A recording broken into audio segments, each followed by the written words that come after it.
feet just won't let me dry. Ooh, that rain is falling, falling. Ooh, that rain is falling down. Yeah, yeah, that rain is pounding out a rhythm, a rhythm.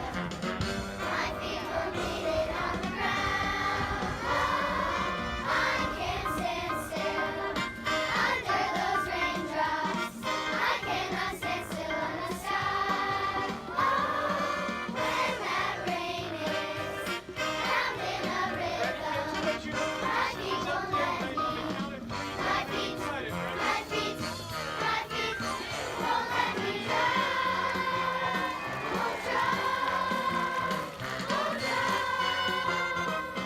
Feet won't let me dry. No. Mr. Yoder came to me one day and he was talking to me and he's like, what do you think about a rain garden? And I was just ecstatic because we've always had this center circle and we've had some water drainage issues with it, and when he explained to me the concept of a rain garden, I just thought this is absolutely the best idea ever. It was a whole year process for this to come to fruition, and is that I actually am able to see the rain garden from my office window, and it's just so exciting for me to see all the children out here and understanding what the reason for a rain garden is.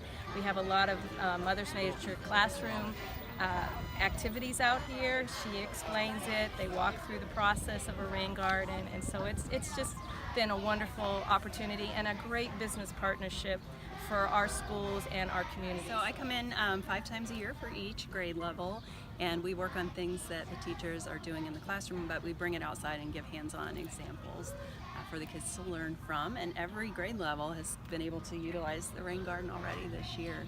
So as a naturalist, seeing something turn from just regular grass into native plants means a lot to me, because we can utilize this area for our monarch caterpillars and butterflies in the fall, which we do a lot with.